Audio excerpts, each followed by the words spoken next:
like to read it? Thank you, Rick.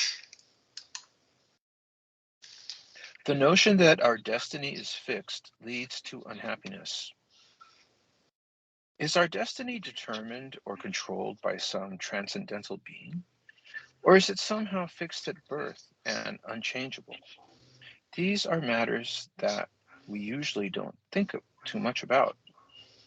If, however, nothing goes well for us, no matter how hard we try, we are apt to think masochistically that we have been born under an unfortunate star, to resign ourselves to our fate about which nothing can be done, or to wish to cling to some transcendental being, as the words depending on the gods in time of trouble suggest.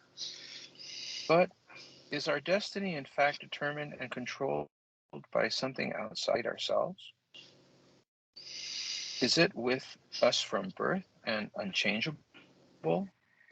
From ancient times, there have been those who subscribed to fatalism or determinism, believing that destiny is a thing fixed at birth. What time it will rain tomorrow is already determined. Whether you can get into the university of your choice is already determined, regardless of how much you study. Whether you can marry or not is determined from the time you are born. If you marry, your partner is already determined. These are fatalistic or deterministic ideas.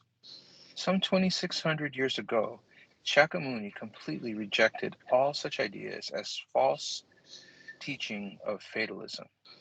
In Buddhist terms, they are called Gedo, meaning outside the way of truth.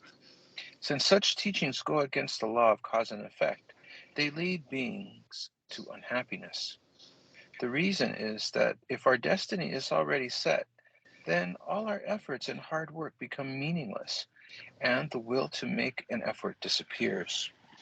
Some may say that the decision to make an effort or not is itself predetermined, but that reasoning makes us even less likely to try to exert ourselves. That is why Shakyamuni rejects the idea of determinism, which makes us weak and listless.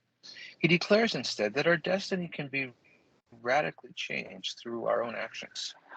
In fact, though even those who say that everything is predetermined study the night before a test because they believe that the act of studying may change the outcome of the next day's test. If they get sick, they go to the hospital because they believe the act of receiving treatment there will there will aid in their recovery.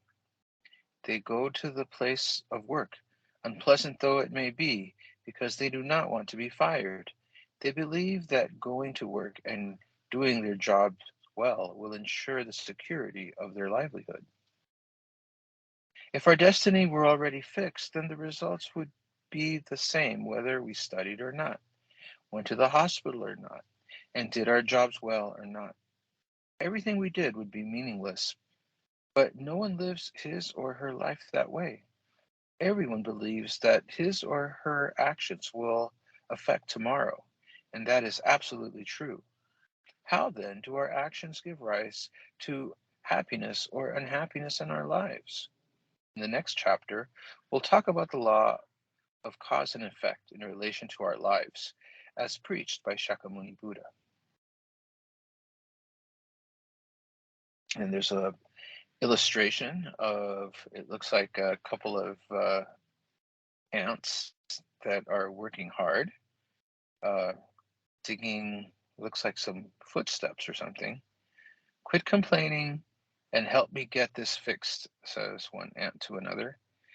And in return, the other one says, it was fated to turn out this way. There's nothing to be done. So, our story today is interesting because it shows the duality in our thinking. On the one hand, we think that things are already determined for us, like there's no outcome that we can change.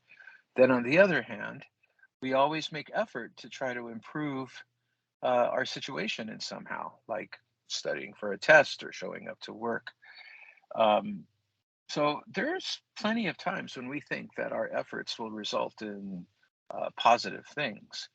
But when things don't go our way, that's when we turn and we point the finger to something else. That's when we say, oh, yeah, I was born under a bad sign, or uh, I'm already have this as part of my nature, or that there's some being that controls us and our fate is already determined by that being. But we only seem to do this when things don't go right. When things go our way, we're more than willing to say, oh, it was my effort. I put in a lot of hard work and it paid off. And that's when things go well. And I think the reason is because we don't pay much attention to the cause and effect relationship of things, especially when things go wrong. When things go wrong, we don't want to look at what part we played in those effects. We're more than willing to point the finger away from us and put it on something else. Uh, in fact, that's what brings us the most unhappiness. Because if we don't examine the negative consequences in our lives, then we don't know what caused them. And if we don't understand the causes of the negative consequences, we're bound to repeat those same causes and get the same negative effects again and again and again. And we'll be all too happy to blame it on something that isn't us. And we're just bound to come to be in this vicious cycle that we don't understand. So the law of cause and effect, as Shakyamuni has instructed, is something where we must reflect on the negative effects in our life and try to determine what we did that caused those effects. And once we understand that, then happiness is well within our reach. If we can see that the positive fruits in our life are caused by us because we made effort, because we studied for a test, because we showed up to work all the time, then we can easily also see that the negative effects in our life are caused by us. But we have to make the effort to look. And once we do, and once we understand that, then we're in control and we can steer ourselves toward the positive outcomes that we want and the happiness that we're seeking.